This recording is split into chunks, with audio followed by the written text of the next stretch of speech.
On the holy mountain stands the city founded by the Lord.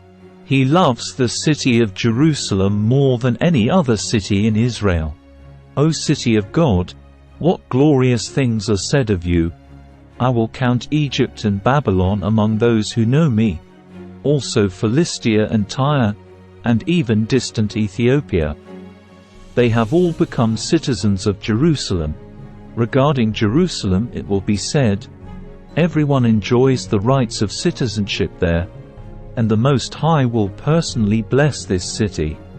When the Lord registers the nations, He will say, they have all become citizens of Jerusalem. The people will play flutes and sing, the source of my life springs from Jerusalem.